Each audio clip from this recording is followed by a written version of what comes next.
Vas-y. Bonjour à tous et bienvenue au webinaire Optimiser la performance des systèmes d'irrigation par un outil multifilière de diagnostic à l'échelle de l'exploitation, qui est le 12e d'une collection de webinaires organisée dans le cadre du projet ClimaVeg.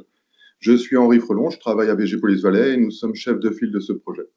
Ces travaux vont vous être présentés par Eric Faure de la Chambre d'agriculture des Pays de la Loire, qui les a coordonnés en lien avec des acteurs des filières horticoles, maraîchères, semencières, fruits et légumes, et plus récemment des acteurs de l'irrigation bretons fédérés autour de la Chambre d'agriculture de Bretagne. Vous pouvez voir les logos en bas de page de ces structures. Sur la diapo suivante, je vous rappelle les modalités pratiques de fonctionnement du webinaire. Merci à vous de couper micro et caméra. Et ce webinaire sera enregistré et disponible en replay dans les prochains jours.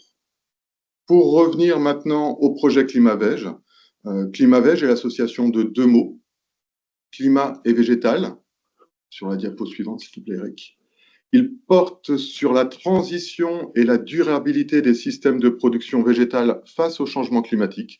C'est un projet qui a démarré en février 2021 pour une durée de 4 années. Il comprend 24 actions de recherche et d'expérimentation et implique 80 partenaires.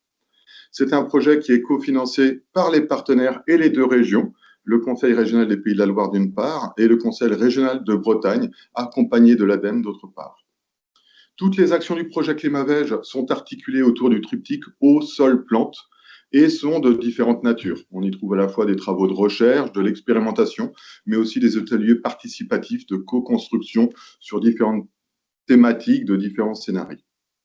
Vous l'aurez compris, les travaux se terminent et c'est la raison pour laquelle cette collection de webinaires est organisée, permettant ainsi aux pilotes d'action de vous présenter les résultats acquis pendant ces 4 années. Je vais maintenant laisser la parole à Eric Faure pour la présentation de ses travaux. N'hésitez pas tout au long de la présentation à poser vos questions via le chat. Nous les relayerons à Eric Faure en fin de présentation.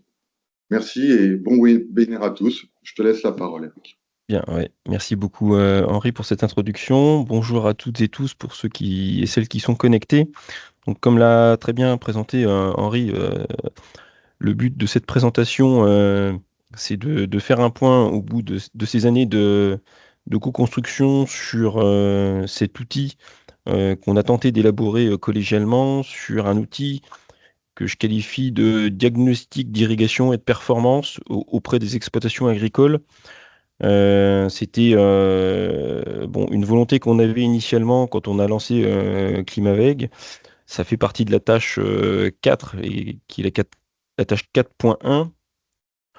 Le but de cet outil, je rappelle le préambule et le contexte, c'est que bon, il n'échappe à personne qu'on est dans un contexte global au niveau France, Pays de la Loire, où on a un enjeu majeur sur l'eau qui est portée, l'eau dans toutes ses natures et toutes ses ressources, aussi bien l'eau potable que l'eau d'irrigation ou l'eau à portée industrielle.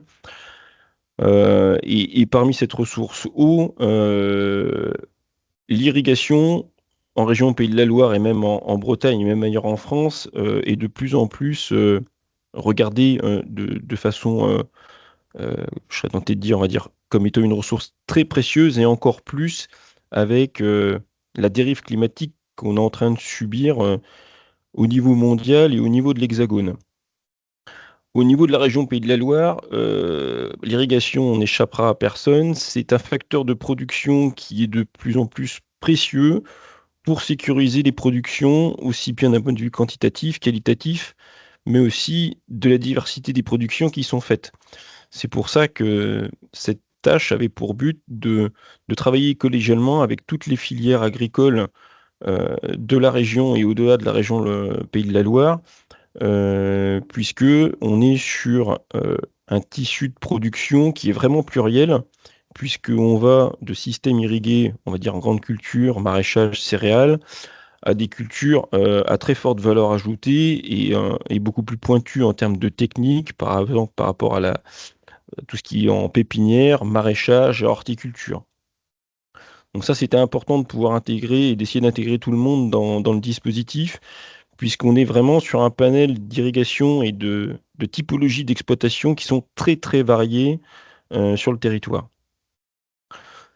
Alors, c'était aussi un des freins, hein, dans ce contexte, c'est que cette diversité de production rend l'exercice encore plus périlleux, puisque essayer d'élaborer un outil de diagnostic et de performance,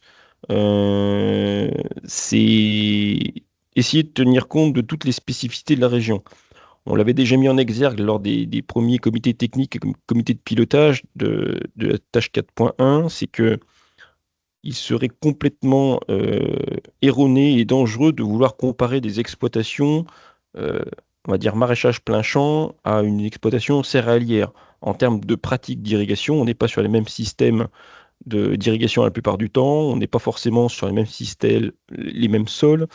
Donc tout ça fait que pour pouvoir avoir un outil qui tienne la route et regarder vraiment ce qui est un indicateur de performance, il faut pouvoir avoir la facilité de comparer ce qui est comparable. Donc système de production ou système d'irrigation équivalent. Donc c'est vraiment quelque chose qu'il faut avoir en tête et qu'on essaie de garder tout au long de la co-conception de cet outil et qu'il faudra aussi, vous le verrez, conserver par la suite. Alors les objectifs initiaux, hein, c'était bien d'essayer d'avoir un outil transversal de sensibilisation sur les pistes d'amélioration d'irrigation. En aucun cas, cet outil avait pour but de vouloir juger les pratiques ou de montrer du doigt des exploitations plus ou moins vertueuses par rapport à leur exploitation voisine. Ce n'était pas le but du tout. C'était sensibiliser des sensibilités et mettre, on va dire, le doigt sur des pratiques qui pouvaient potentiellement être améliorées eu égard les données qu'on pouvait collecter auprès des structures irrigantes. Deuxième point, donc c'est bien un travail de co-construction avec toutes les filières agricoles qui avaient été demandées et les instituts techniques. Et à travers les premiers échanges et les premières moutures qui ont, qui ont abouti, on est arrivé à peu près sur 7 grandes facettes qui sont étudiées au niveau d'une structure agricole, que vous verrez par la suite, pour essayer effectivement de dégager un certain nombre d'indicateurs. On parle d'indicateurs principaux par la suite et d'indicateurs secondaires. Parmi les 7 grandes facettes étudiées, j'ai essayé de vous les lister là à travers la petite parenthèse, hein. 7 grandes facettes qui sont l'agronomie, la diversification des cultures, le matériel d'irrigation, les volumes disponibles d'irrigation, parce que là aussi on se rend compte qu'il y a une diversité de nature de ressources, mais aussi d'autres points qui jusqu'à présent étaient peu travaillés, c'est tout ce qui est du ressort de l'énergie, parce que qui dit irrigation dit pompe d'irrigation, et c'est des pratiques qui restent quand même assez énergivores, faut pas se mentir. Et puis la main-d'œuvre qui de plus en plus est regardée et scrutée parce que on est sur des structures aujourd'hui de plus en plus sociétaires, avec du recours à de plus en plus de main-d'œuvre salariale. Alors, les objectifs revisités en cours de ces 3-4 ans, on est parti vulgairement d'un tableur Excel en termes d'outils, ce qui est toujours un petit peu limitant, mais qui est toujours plus simple à mettre en œuvre pour, euh, pour mettre le cadre.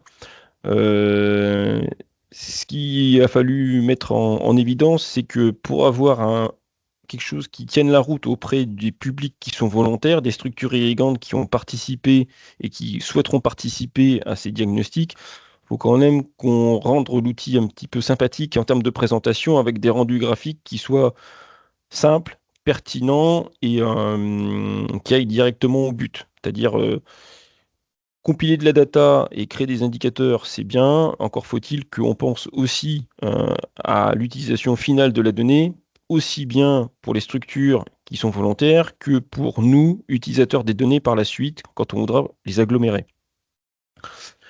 Et puis le deuxième point sur les objectifs revisités, c'était ce que je commençais de mettre en exergue lors de ma dernière phrase, c'est être aussi capable de développer des extractions de données qui tiennent la route quand on est pour faire des analyses macro de typologie d'exploitation ou de système de production.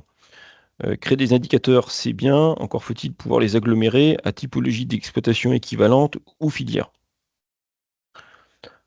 Alors, je l'ai mis en rouge, hein, il me semblait pertinent de le mettre dans cette slide-là. C'était une crainte qu'on avait de certaines filières spécialisées qui nous étaient remontées il y a 2 ans. En aucun cas, hein, le but de la démarche, c'est de vouloir homogénéiser les pratiques d'irrigation entre exploitations ou entre filières. Non, le but, c'est définir un certain nombre d'indicateurs et faire voir à l'exploitant ou aux associés où est-ce qu'il se situe. C'est pas être juge là-dedans. Non, le but, c'est mettre en exergue certains points. Et après, vous verrez par la suite que parmi les indicateurs, il y a des indicateurs qui sont, comment dire, ils sont ce qu'ils sont, mais il est difficile de pouvoir interférer sur la note. Des indicateurs de sensibilité, vous verrez que les marges de manœuvre sont relativement faibles. On aura plus de facilité sur ce qu'on appelle par la suite des indicateurs de performance. Alors, ça, c'est un petit peu le rétro-planning, la rétrospective très synthétique des 3-4 ans de travail sur cet outil. On est parti d'une phase de conception initiée dès 2022 à travers un tableau Excel, c'est ce que je vous disais, avec des onglets thématiques. C'est les 7 onglets que je vous citais sur la diapositive précédente. Et là-dessus, on distingue rapidement se sont distingués 2 types de critères et d'indicateurs. C'est ce que je vous disais juste à présent, c'était des indicateurs de sensibilité et des indicateurs de performance. À partir de 2023, tout début 2023 et année 2024, lorsqu'on a mis les premières ébauches du diagnostic sur le tableur Excel, après différents échanges, c'est évident qu'il fallait sur le terrain quand même éprouver cette première mouture à travers des exploitations tests volontaires qu'on avait préalablement contactées sur la région Pays de la Loire. Alors, ça n'a pas été très exhaustif sur la région, puisqu'on s'est cantonné grosso modo au département 72-49 et un petit peu 85. Bon, c'était essayer de voir où étaient les limites de l'outil actuel en termes de capitalisation de la data, retour des structures aussi, comment elles ont vécu la phase de diagnostic et comment elles ont apprécié ou non la phase de rendu et qu'est-ce que ça leur a apporté.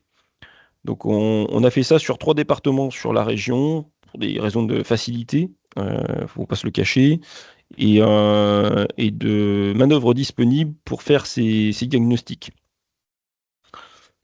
Et bien évidemment, en parallèle, on a tenté d'avoir des échanges plus ou moins réguliers avec les différentes filières spécialisées présentes sur la région Pays de la Loire.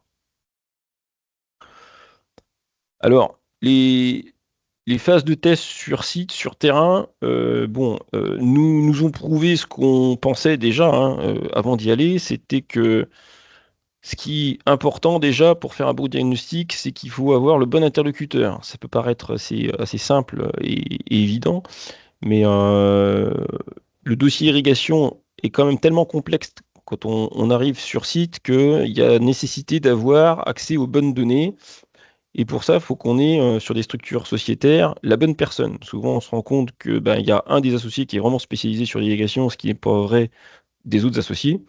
Il y en a qui sont plus, ça dépend de leurs affinités avec cette thématique. La plupart du temps, quand on demande les données pour la phase de diagnostic, les 2 tiers du temps, ça ne nécessite pas de préparation. C'est des choses que, au gré de la discussion, les gens sont capables de répondre assez spontanément sur des données d'assolement, des données de pratique d'irrigation, sur du matériel, de l'ancienneté de matériel. Même si on n'est pas juste à un an près, les gens sont capables, tac au tac, de nous donner réponse. En revanche, sur des aspects plus techniques, c'est le 3e alinéa, sur des aspects marge brute, sur des aspects réseau d'irrigation, sur des données énergie qu'on serait tenté de compiler, faut pas se leurrer, c'est pas le jour du diagnostic que les associés seront capables de nous donner la donnée, donc ça nécessite qu'en amont, ils aient pu déjà, eux, de leur côté, récupérer la donnée pour qu'on l'ait le jour J. Sur des données de consommation en kilowatts, notamment sur une année, c'est pas toujours que les associés ont les données en tête. On peut comprendre qu'ils ont d'autres priorités. Par contre, ils peuvent aller sur les factures, récupérer les données de l'année précédente ou des 5 dernières années, comme on nous demande. De même que le plan du réseau d'irrigation qu'on souhaite avoir à l'issue du diagnostic, diamètre, longueur et tous les détails qu'on peut avoir sur ce dernier.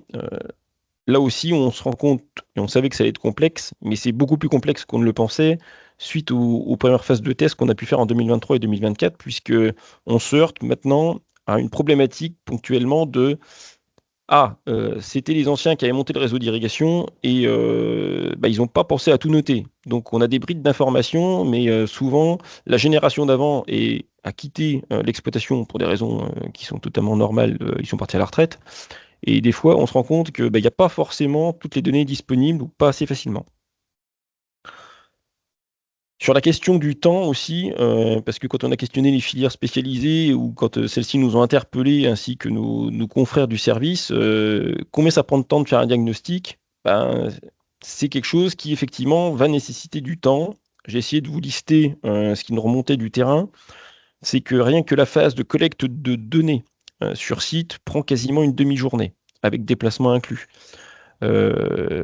C'est 7 items qui sont balayés avec l'associé ou les associés. Le temps de récupérer la donnée de façon pertinente et fiable, il faut compter un bon 2 à 3 heures d'entretien en tête-à-tête avec les personnes.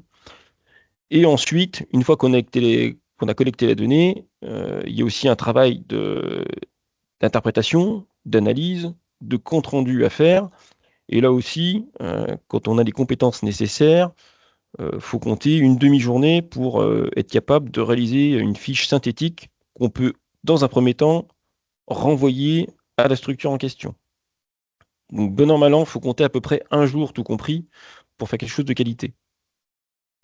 Et puis le dernier point que je vous lis sur cette slide, mais là aussi on l'avait évoqué déjà depuis de nombreux mois, c'est que la trame existante et qui vous sera de toute manière transmise, si ce n'est déjà le cas, dans le dossier 4.1 qui sera sur le Drive, c'est que l'outil Excel qui aujourd'hui a sa version numéro 5, ça reste quand même très limitant. C'est-à-dire que ce n'est pas le meilleur outil pour stocker de la donnée et faire de la macro et du traitement macro. De même, ce n'est pas ce qu'il y a de plus simple pour faire évoluer les champs. Des fois, quand on a dans les menus déroulants un manque de données parce que l'exploitant, en fait, ce qu'il fait ou sa culture n'est pas dans le menu déroulant, c'est pas facile à intégrer et ça nécessite de revenir sur toutes les versions qui ont déjà été utilisées par le passé. Donc ça, c'est limitant, on le savait au début. Et ce qui ressort quand même, c'est que si l'outil doit, et on l'espère, évoluer vers quelque chose de plus smart, il faudra qu'on se pose la question de basculer vers un autre type d'outil beaucoup plus facile à l'utilisation et qui nous permette de faire des analyses beaucoup plus fines et poussées. Alors après, quand on parle d'indicateurs, je reviens sur cette notion-là,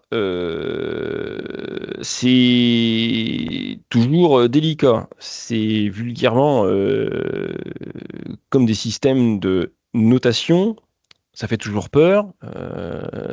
Aujourd'hui, c'est vrai, quand on dit on va mettre une note, oulala, on a l'impression de passer un peu sur les bancs d'école et de se dire, mais à partir de quel barème?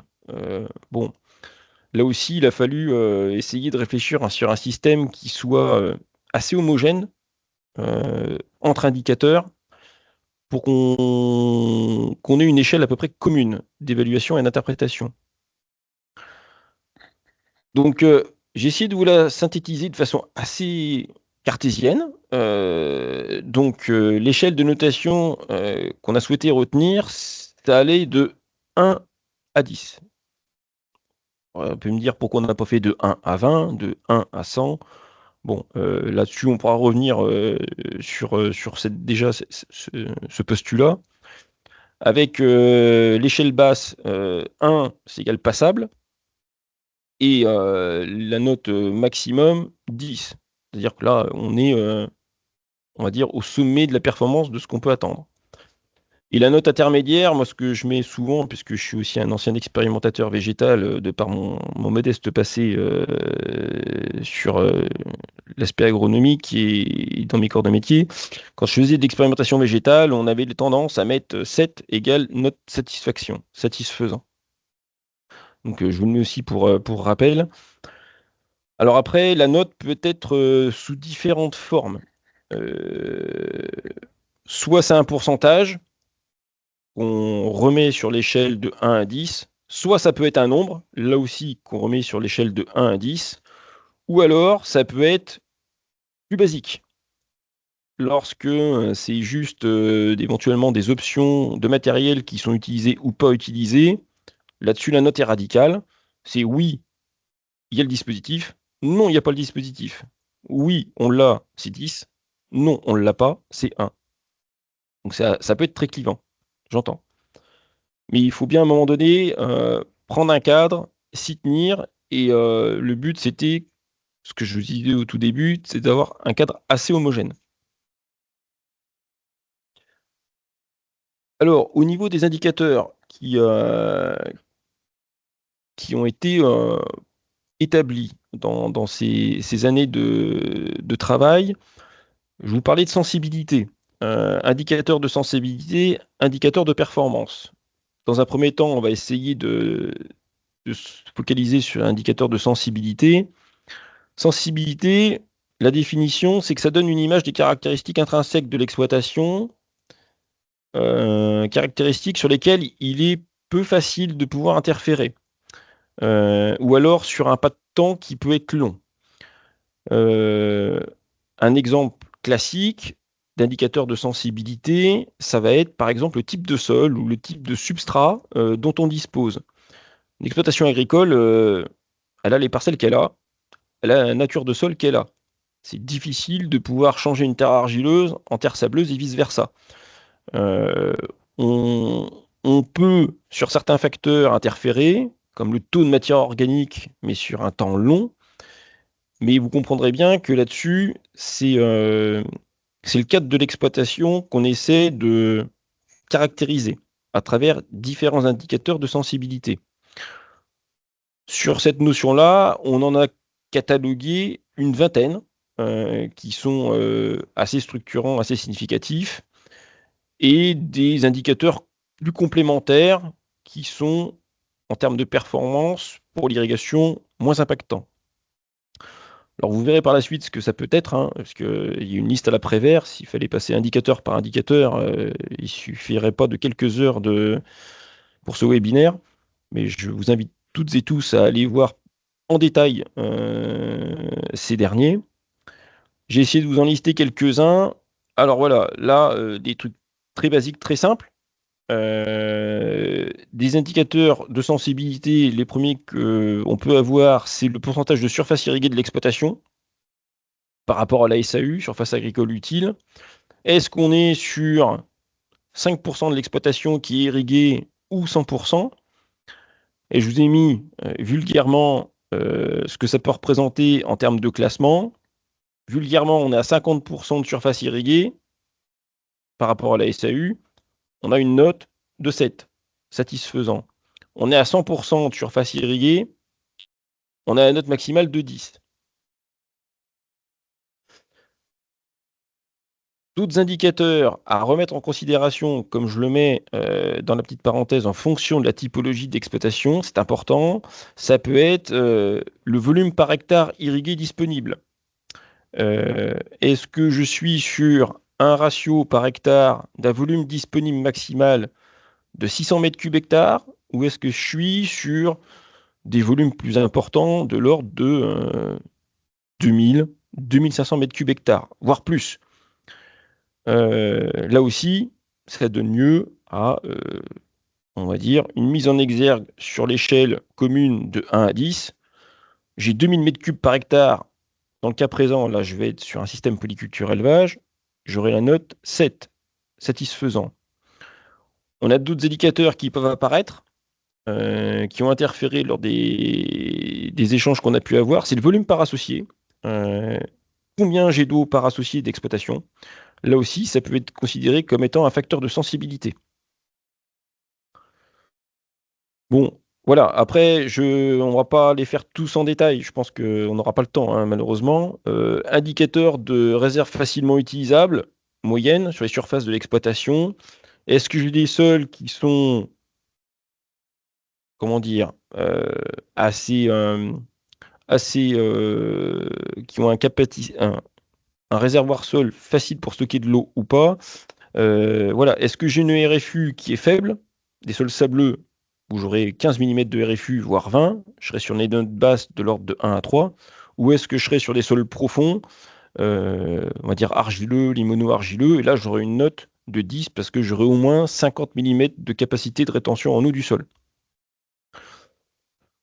On peut aussi, et c'est ce qu'on a mis en exergue, mettre des indicateurs d'infiltration. Est-ce que j'ai des sols sur lesquels il est facile que l'eau s'infiltre? Ou inversement, est-ce que j'ai des sols qui, naturellement, ont des problèmes pour que l'eau s'infiltre, des sols limoneux par exemple, où là, j'aurai des critères qui vont être plus ou moins dégradants. Voilà, donc là, je vous ai mis quelques indicateurs, parmi les indicateurs principaux de sensibilité, avec soit des nombres, soit des pourcentages qui sont issus des collectes de data qu'on fait auprès des associés.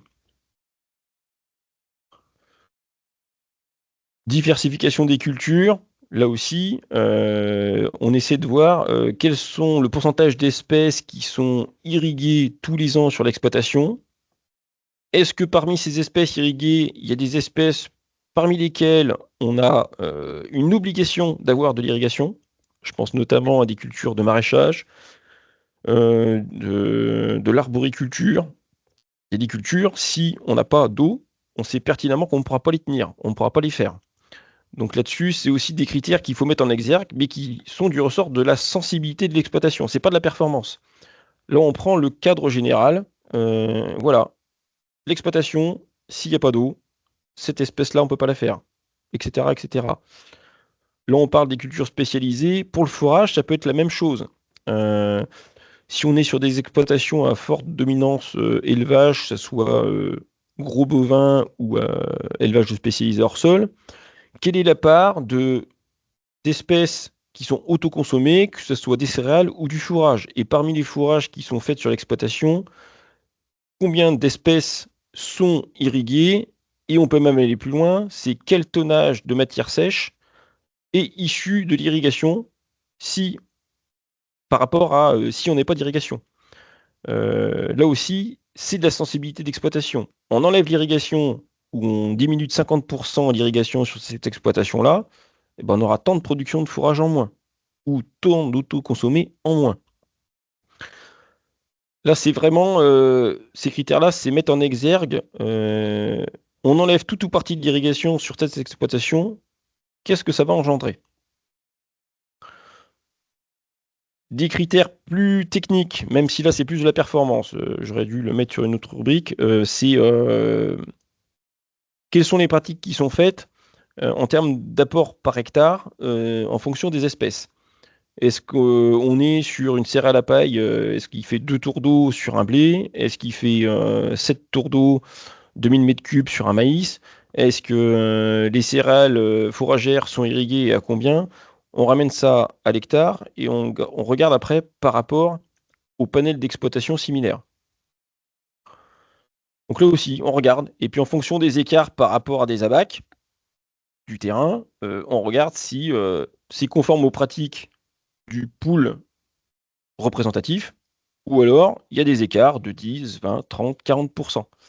Et en fonction de l'écart par rapport à la moyenne, eh ben, on met des notes de 1 à 10. Dans le cas présent, si on est conforme à la moyenne ou à la médiane du pool représentatif de l'exploitation, on aura une note, on va dire, médiane. Si on est plus vertueux en termes d'irrigation et qu'on consomme moins 20% par rapport au pool représentatif, on aura une note supplémentaire, meilleure, on sera à 7. Inversement, on aura tendance à plus consommer que le pool représentatif de l'exploitation, à culture identique et nature de sol identique, on aura une note qui sera dégradée.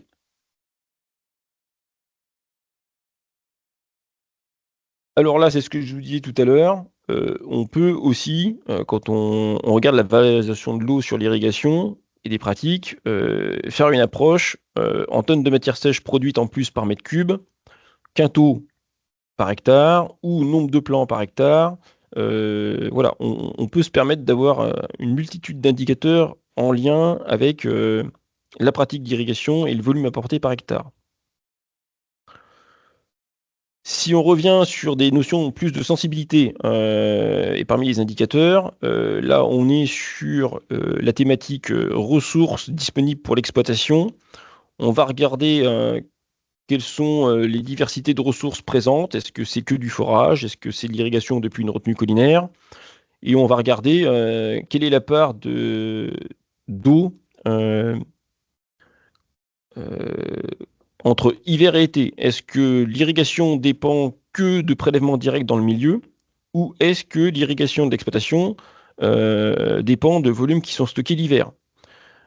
Cette notion est importante, c'est pour voir au niveau de la sensibilité si l'exploitation est assujettie à des arrêtés préfectoraux de limitation en été ou non.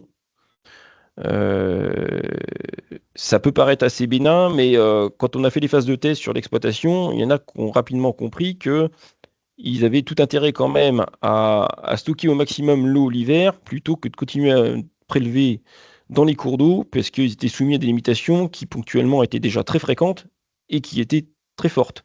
Je pense notamment à des gens de Sarthe qui, en 2022, ont compris qu'ils avaient tout intérêt de faire du stockage hivernal plutôt que de continuer de prélever comme ils le faisaient historiquement dans des cours d'eau qui, de toute manière, d'année en année, avec la dérive climatique, avaient des débits qui diminuaient et des arrêtés préfectoraux qui étaient de plus en plus drastiques. On va regarder bien évidemment, au-delà de l'aspect volume disponible, le taux de consommation par nature de ressources. Est-ce que c'est des ressources qui sont utilisées quasiment à 100% par rapport au quota ou est-ce que c'est des ressources qui sont sous-utilisées? Pour savoir, ben, là aussi, est-ce qu'il y a moyen de mieux faire au niveau de l'exploitation pour s'affranchir de limitations? Des choses qui sont arrivées aussi au gré des discussions, c'est qu'on s'est rendu compte que sur certaines cultures spécialisées, il y avait de l'irrigation qui était faite pas seulement à partir d'eau stockée l'hiver ou de prélèvements directs dans le milieu, mais il y avait aussi des irrigations qui étaient faites depuis le réseau d'eau potable. Alors, on savait que ça existait. Sur certaines cultures, même si les volumes sont limités, on s'est rendu compte qu'il y a des exploitations qui étaient quasiment à 80% en irrigation depuis l'eau potable. Donc là, il nous a semblé utile de compléter le diagnostic initial pour bien mettre en exergue qu'est-ce qui était du ressort de l'eau d'irrigation, on va dire prélevée sur le milieu, et du réseau d'eau potable. Pour mettre là aussi en exergue le fait qu'on a des fois des structures qui sont hyper, comment dire, exposées à des limitations d'eau potable ou alors qui, dans le futur, devront changer leurs pratiques pour se déconnecter du réseau d'eau potable et trouver des solutions alternatives. Et puis, on a mis aussi en exergue, au niveau des indicateurs de sensibilité, des choses, on va dire, alors j'aime pas trop le terme, mais régularité, conformité. On en profite aussi pour regarder si les installations sont conformes en termes de présence ou non de compteurs d'irrigation, de récépissé des DDT au niveau des ouvrages. Parce que des fois, on se rend compte aussi que parmi les ressources utilisées, il y en a peut-être ponctuellement 95% qui sont reconnus par l'administration, et puis il y en a 5% qui sont pas reconnus. Ou alors c'est les pratiques historiques qui se font, mais qui se font, entre guillemets, sans récépissé et sans réelle autorisation. Alors ça reste du détail, mais pour certaines exploitations, des fois, ça peut être borderline, sans parler du préjudice que ça peut engendrer s'il y a un contrôle, mais c'est que des fois, ça peut représenter des cubages significatifs par rapport au volume consommé global de l'exploitation. Les facteurs de performance, au-delà des facteurs de sensibilité qu'on vient de voir très rapidement, ça va être des facteurs sur lesquels l'exploitant pourra plus facilement interférer. Soit par ses pratiques, avec un changement radical de ses pratiques, ou alors des investissements qui peuvent se faire plus ou moins rapidement. vous aurez compris, hein, sensibilité, performance, on n'est pas sur la même notion. La performance, c'est vraiment, on va dire, soumis à choix de l'exploitant et sur lesquels il peut avoir la main mise plus vite. Alors, là, on s'intéresse plus particulièrement sur déjà le matériel disponible sur l'exploitation, les pourcentages notamment de surface irriguées par aspersion. Alors aspersion, hein, c'est très large, hein. On trouve dans l'aspersion tout ce qui est irrigué par enrouleur, pivot, rampe, éventuellement couverture intégrale. Et on va faire la distinction ensuite avec les autres types de matériel d'irrigation qui vont être le goutte à goutte, la micro-irrigation qu'on va retrouver en culture plus spécialisée, maraîchage, pépi, horticulture, voire arboriculture. Donc là aussi, on met des critères. Est-ce que j'ai 100% de mon exploitation qui est en aspersion? Alors, selon les typologies d'exploitation, vous voyez que la note peut être très dégradante. Si je suis à 100% d'aspersion, j'aurai la moins bonne note. Si en revanche, j'ai que 50-55% de ma surface qui est en aspersion, je vais avoir une note déjà nettement augmentée. Je vais être sur une note de 7 satisfaisant. Alors, je pense que ça va faire interagir, forcément, puisque vous allez me dire, oui, mais des fois, on n'a pas le choix. Parce que le parcellaire est comme ça, parce que j'ai repris l'exploitation comme ça, et puis en fonction de mes cultures, je peux pas mettre du goutte à goutte sur du maïs, ou je peux pas mettre de la micro-irrigation partout, même si je le voudrais bien, il y a un coût. J'entends. Le but, c'est, par typologie d'exploitation, où est-ce que je me situe?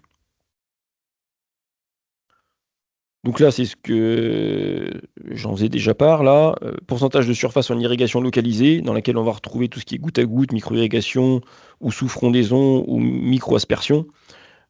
On distingue de l'aspersion, parce que là, on est vraiment sur des efficiences qui sont, je serais tenté de dire, meilleures, parce qu'on apporte l'eau au pied directement, ou sans avoir le risque d'évaporation post-apport, ou, on va dire, de dérive liée au vent. Et puis, parmi les facteurs d'irrigation et de performance, on va aller dans le détail, c'est-à-dire regarder comment l'exploitant irrigue, la dose par passage, là aussi, on va mettre des notes. Là, je vous en ai mis une, hein. J'aurais mis des notes sous tous les petits histogrammes, ça aurait été lisible. Donc, j'ai essayé de faire des panels par diapo. Sur l'indicateur 12 par passage, par exemple, 10, je mets moins de 15 mm par passage. Donc là, j'ai la note maximum.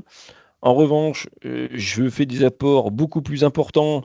Là, on est sur du céréal polyculture élevage, hein. Je fais des apports de 45 mm par passage, que ce soit avec n'importe quel type de matériel d'irrigation. Là, on est avec un enrouleur. J'aurai la note la plus basse. J'aurai 2.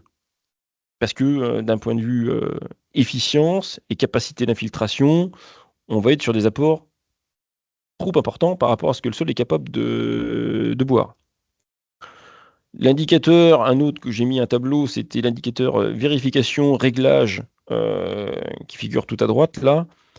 Là aussi, lors de la collecte d'informations, on regarde si l'exploitant est sensible au fait de vérifier le réglage de son matériel en cours de saison.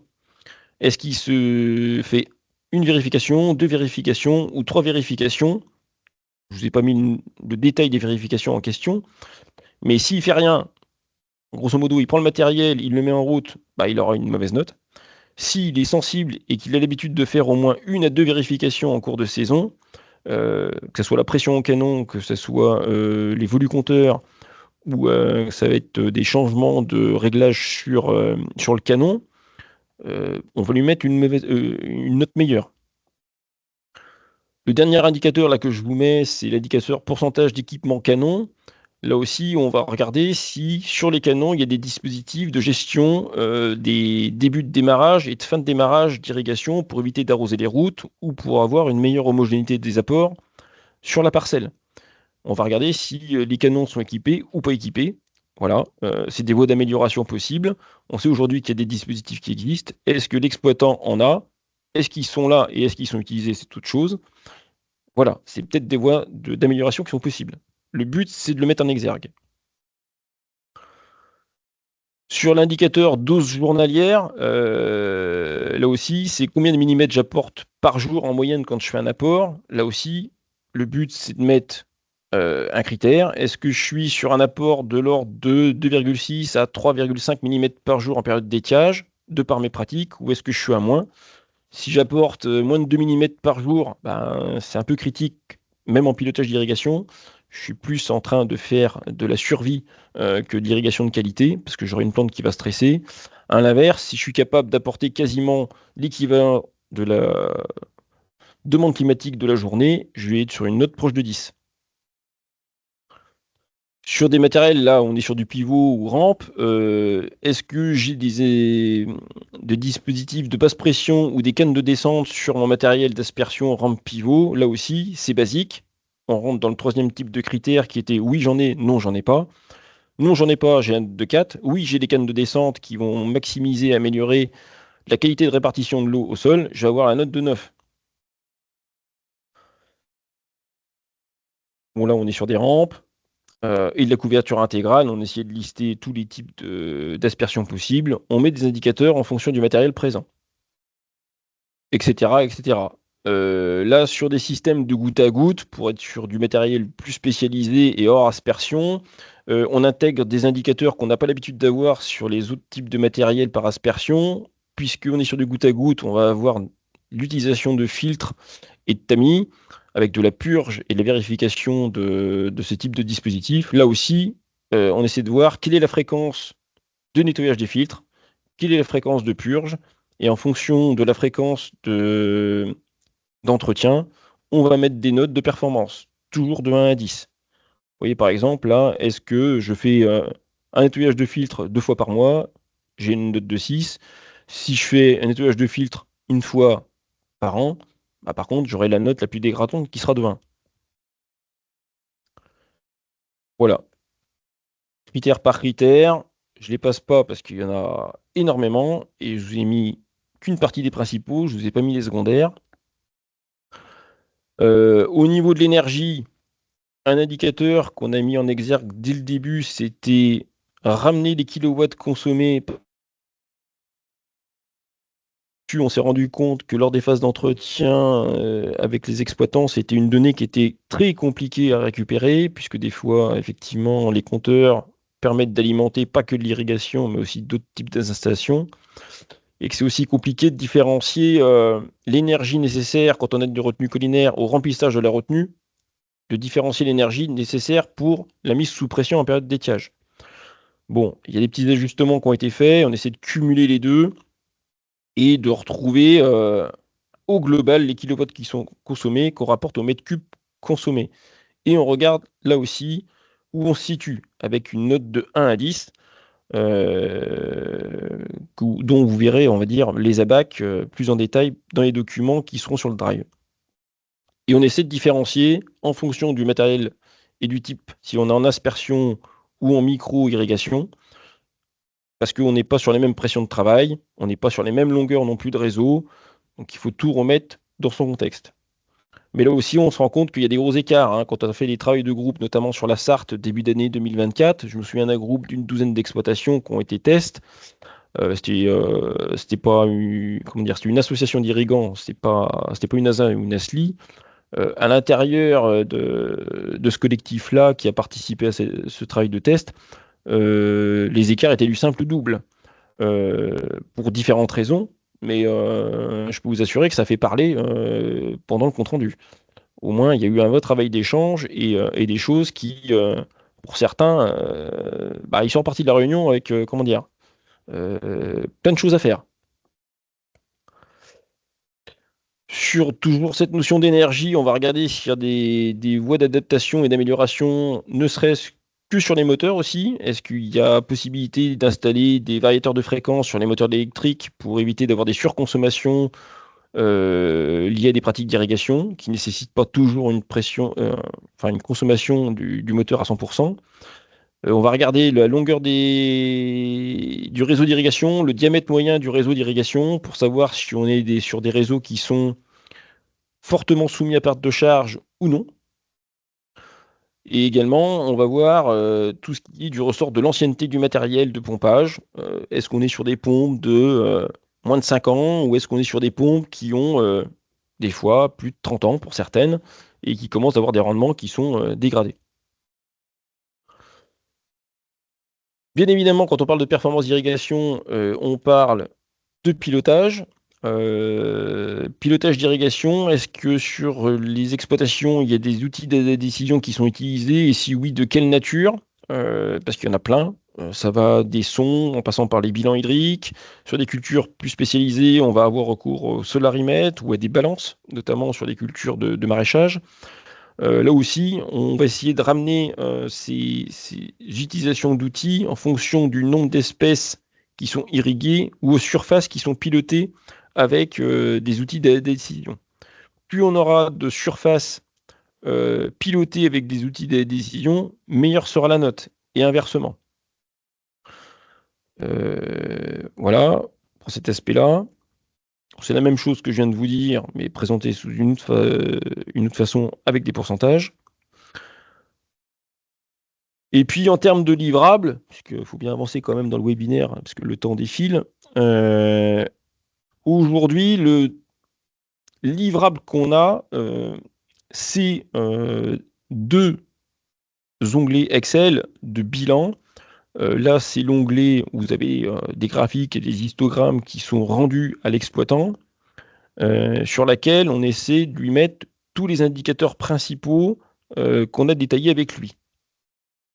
Donc vous allez retrouver, par exemple, l'indice d'infiltration des sols de l'exploitation, été en grande culture et plein champ, avec les notes de 1 à 10 qu'on va retrouver ici. Bon, c'est comme ça. On va retrouver irrigation et diversification des cultures, nombre d'espèces irrigables en pourcentage. Voilà, des choses qui sont synthétiques, mais qui nécessitent pas d'aller regarder onglet par onglet qu'est-ce qu'on a saisi. On a essayé de tout rapatrier sur le même onglet. Voilà, là, on a accès au volume par irrigation de l'exploitation, la part volume été, volume hiver, le taux de consommation moyen, où est-ce qu'on se situe. Aujourd'hui, c'est le rendu qu'on est capable de rendre graphiquement auprès de l'exploitant, sachant que ce rendu graphique est complété, bien évidemment, d'un document Word de synthèse sur lesquels on revient sur les différents critères qu'on vient de voir et sur lesquels le conseiller, la conseillère ou l'agent vient émettre des recommandations. Alors forcément, ça nécessite ce petit travail d'avoir des connaissances sur la thématique de l'irrigation, sur le matériel et sur ce qu'il est possible de faire ou non. C'est évident que le degré de technicité demandé par l'utilisation de ce diagnostic nécessite d'avoir des agents qui sont quand même formés et qui travaillent dans le milieu de l'irrigation. Il serait, je pense, dangereux de confier ce type de diagnostic à des gens qui n'ont pas suffisamment de background. Ou alors, ça nécessite une formation au préalable, à voir combien de temps on peut estimer cette formation. Mais ce n'est pas un outil qui est facilement maîtrisable pour des personnes qui ne sont pas habilitées. Ça nécessite effectivement un temps d'accaparement. Alors ça, c'était l'exemple des livrables été 2024. Les perspectives à venir, parce que, vous voyez, je vous l'ai déjà un petit peu évoqué à l'oral, le tableau Excel, c'est bien, mais c'est très limitant. Et aujourd'hui, si on doit faire évoluer positivement cet outil et le rendre vraiment transposable facilement sur le terrain, il ne faut pas se leurrer, il faut passer sur un outil web, pour plein de raisons, notamment, la facilité d'évolution des champs, la facilité de sécurisation des données et de stockage de la data. 2 à 3 heures d'entretien avec chaque exploitant, on récupère beaucoup de données. Aujourd'hui, c'est sur des tableaux Excel qu'on met ensuite sur des réseaux informatiques. Pas facile d'agglomérer les données et si jamais on a un problème de serveur, on perd les données.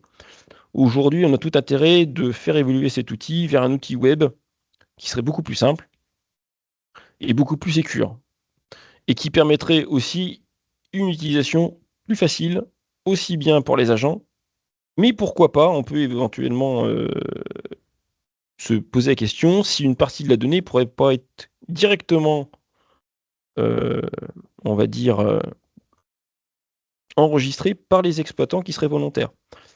On a déjà par le passé utilisé des plateformes de communication avec les irrigants où on collecte de la data. Si l'outil est performant et assez fun, ça pose pas trop de difficultés. Ils sont capables de l'utiliser et de nous faire confiance en enregistrant eux-mêmes leurs données, tout ou partie.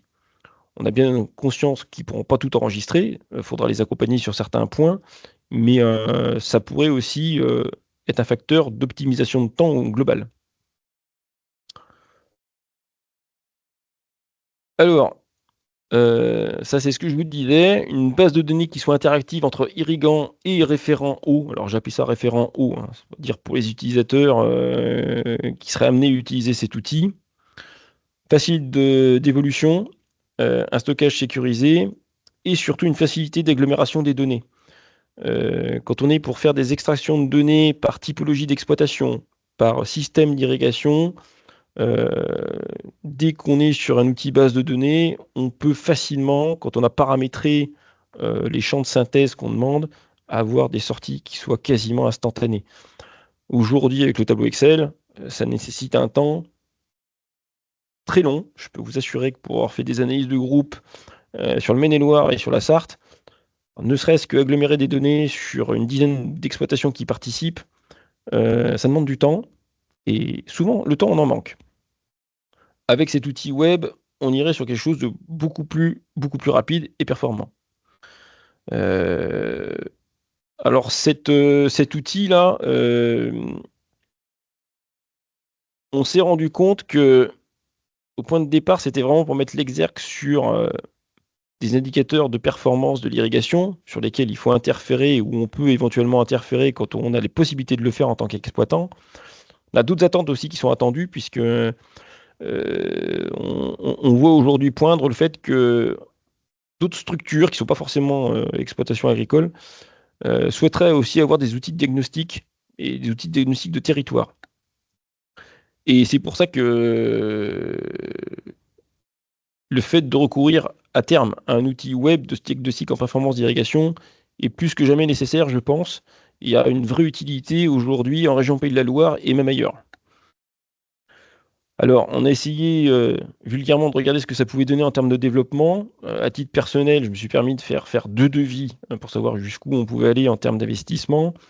Si on devait passer l'outil diagnostic Excel aujourd'hui tel qu'il est à une version web, stockage de données sur des serveurs externes, on serait sur un coût de développement entre 18 et 30 000 euros selon le prestataire qui a répondu, on va dire, au devis que je lui ai demandé. Et des frais de fonctionnement qui seraient aux alentours de 1 500 à 2 000 euros, frais de stockage des données sur des serveurs, entre autres. Et éventuellement un petit peu de développement. Et c'est ce que je vous disais, c'est que, voilà, en dernier point, on a un outil qui est attendu sur le terrain par les exploitants qui, à travers les phases de test pendant les 2 dernières années, se sont dit: «Putain, c'est quand même pas con parce qu'il y a des choses qu'on n'a pas l'habitude de regarder et là, au moins, ça nous fait mettre le nez dans les papiers et on se rend compte qu'on peut faire facilement mieux que ce qu'on fait». Mais c'est aussi un outil, qui est attendu sur le terrain pour des analyses socio-économiques de territoire où le monde agricole est pleinement impliqué. Là, je fais référence, pour certaines qui connaissent un peu le terme que je vais employer, aux analyses HMUC ou des projets de territoire et de gestion des eaux. C'est clairement un outil qui peut donner un état de l'art 0. Voilà où on en est et voilà ce qu'on pourrait mettre en place pour améliorer les pratiques et l'efficience au global des volumes d'irrigation qui sont consommés. Donc une réelle attente, hein, je pense de tout le monde. Voilà.